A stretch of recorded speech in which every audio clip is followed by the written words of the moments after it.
Eu fui a pedra do poço desarmar o João Toim.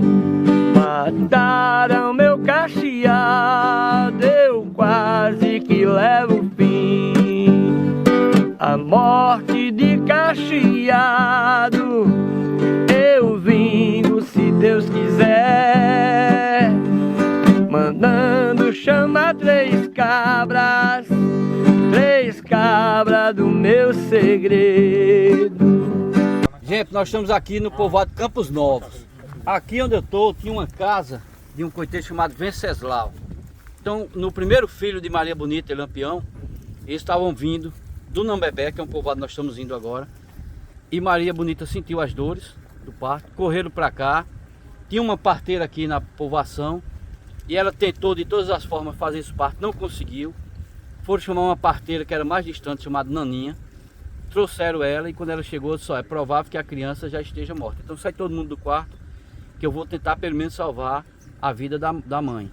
Então, quando ela conseguiu fazer o parto, a criança nasceu morta e ela foi enterrada. Aqui era a residência, foi enterrada lá atrás. Então, nesse local aqui foi enterrado o primeiro filho, Lampião e Maria Bonita. E seu Venceslau, que Lampião chamava ele de Lau, foi nessa região o maior coiteiro, não só dele, mas de Curisca e de Ângelo Roque. Aqui era a passagem deles, tanto indo para o Raso da Catarina, Brejo do Burgo, lá na Trilha dos Índios, mas também saindo de lá para ir Casa Maria Bonita, Sergipe, quem está aqui por dentro, acabavam saindo lá. Só tem expedito. A expedito não, é vivos. Aí no caso o primeiro morreu. Morreu, o segundo morreu. Ah, sim. Aí esse terceiro dois morreram e dois vivos. Seria esse. Porque ele queria saber por que eu estava dizendo que ele era. Então ele não gostou. Não, então ele veio saber por que eu estava dizendo. Como é que eu tão jovem, estava sabendo dessa história do passado. Aí eu mostrei os depoimentos dos próprios familiares dele contando essa história. Então ele não foi agressivo. Ele não foi agressivo. Ele sabia que era filho de Lampião e Maria Bonita. Sabia. Só que como foi pelos avós, não queria deixar ele magoado em que ele soubesse de que ele sabia. É tanto que na foto que está lá no livro, eu acho que eu estou até abraçado com ele e essa sobrinha dele. Foi um encontro aqui em Paulo Afonso. É bom esclarecer pelo seguinte, porque da forma como você colocou, eu subentendi de que ele veio assim, com animosidade, entendeu? Mas ele veio com curiosidade. E saber por que eu sabia, Porque, como é que né? eu sabia da Sim, história. Tomando satisfação, você quer dizer, né? Isso. Como é que esse cara sabe, né? Um menino jovem desse vai saber dessa história. Eu sou da história do cangaço, né? Passou, eles faleceram, inclusive já parentes deles. Vocês estão preparando outros historiadores, ou já apareceram, eles já estão também em campo, assim, pegando essa bagagem que vocês têm, para dar continuidade. Então, existem outros pesquisadores, você tem algum filho, a Aderbal tem, que vá dar continuidade a isso? Eu vejo com uma certa preocupação. Eu tenho batido nessa tecla, até nos vídeos que você assiste lá de Aderbal, eu tenho 30 anos que eu pesquiso. Então daqui a pouco eu já estou cansado, vou para essas pesquisas. E eu gostaria muito que tivesse uma pessoa que tivesse, no mínimo, a seriedade de você tratar com a história, né? E a gente tem conhecido aí muitos cientistas malucos que aparecem, que dando depoimento de que nunca foram no local, mas aí fala com a autoridade de quem conhece tudo e passa informações erradas. Então eu vejo isso com muita preocupação. Eu também. Eu tenho algumas pessoas, até mais velho do que eu, digamos, o Frederico é uma pessoa que estuda com seriedade, o Ângelo Osmiro. Agora, nova juventude que está vindo aí, é onde eu tenho essa preocupação. Para eu chegar numa história, eu vou ouvir 50, 60, 70 pessoas para poder você arestar ali a história e se aproximar o máximo possível da verdade. Eu tenho essa preocupação e tenho esse cuidado com a história.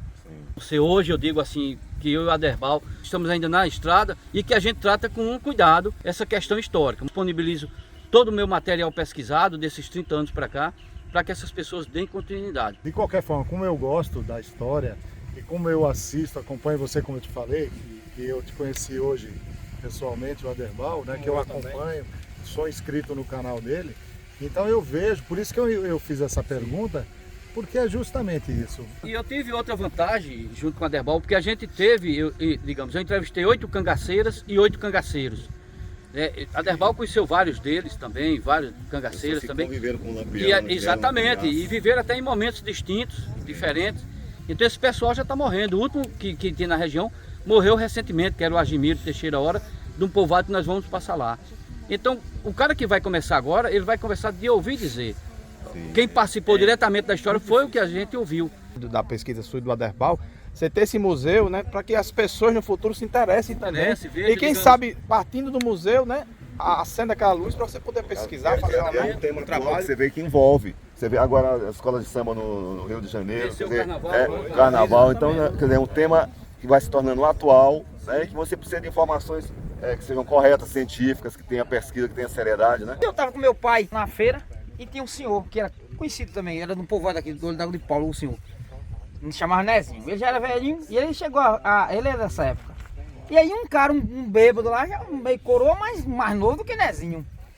Aí, dizendo que, contando a história, falando como que o Lampião fez quando passou num tal lugar, disse pro cara, pro pessoal, olha, não mexe no velhinho aí. Aí o velho lá, o Nezinho, falou, e você já era velho? Você Desmascara, né, o cara. Estamos aqui na Rota do Cangaço com o nosso guia e amigo Abidiel, e ele estava explicando que o miolo do raso, aquela área inóspita, aquela área que só vivem os animais silvestres mesmo, e o vaqueiro que vai procurar gado dentro, que o gado é criado solto, então ele pasta em toda a área. Essa parte aí é meio difícil, você precisa atravessar cerca de 80 km, você corta para você sair numa outra localidade. De um ponto de entrada do primeiro povoado, vamos considerar o povoado de Juá. Para você cruzar para chegar no próximo povoado, por um lado seria São Francisco, que estaria a 80 km. Então você tem aquele miolo do raso, onde não tem moradia, onde não tem, só tem a mata mesmo e os bichos. Eu tenho o clima desértico, porque durante o dia passa dos 40 graus e à noite, em alguma época do ano, chega a baixar de 10 à noite. Olha só, muito quente de dia e muito frio à noite. que tinha, e o cara, a água não era boa para consumir, ele botou não beber, né? Aí não beber, ficou o apelido não beber. E vários livros falam.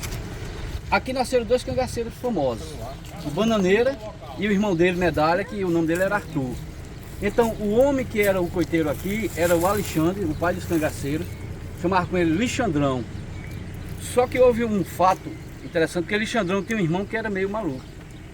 E ele, o Lampião dançou aqui uma noite e o irmão tinha um apelido de Pimba. E Pimba foi contra a polícia, aceita? Os cangaceiros dançaram lá na casa do meu irmão, de Lixandre, dançaram a noite toda. Só que o Lampião tinha um informante na polícia, no mesmo dia o Lampião ficou sabendo da informação. Aí disse, vou matar Pimba. Aí os cangaceiros chegaram aqui, já foram invadindo a casa dele, mas Pimba não estava. Aí quando o Lixandrão viu os cangaceiros quebrando pote, panela, ele correu lá e disse, que foi, capitão? Não, porque Pimba me denunciou e eu vim aqui para matar. Eu disse, rapaz, não faça isso não. Eu sou pai dos dois meninos que andam com vocês e você sabe que aqui eu sou seu coiteiro, mas Pimba não é totalmente normal da consciência. Então, eu lhe prometo que a partir de hoje ele não fala mais nada. Então, eu penso assim, então tá certo. Fale porque é minha sobrevivência. Se ele falar, eu volto aqui e mato ele. Então, o Lampião prometeu que não mataria. Quando ele pegou aqui, essa estrada que a gente vai pegar para ir para o Serrote e depois da Várzea, quem é que vem subir? Pimba. Aí, Pimba, esse caba safado, anda dando definição de cangaceiro. Aí disse que ele se ajoelhou, não me mata não, isso eu não vou lhe matar, que eu prometi para seu irmão que não ia lhe matar. Mas eu vou deixar uma cicatriz aqui para você nunca mais esquecer de mim. Aí ele pegou um canivete e tatuou uma cruz na testa de Pimba. Então Pimba morreu usando um chapéu com a lapela para cobrir a cicatriz.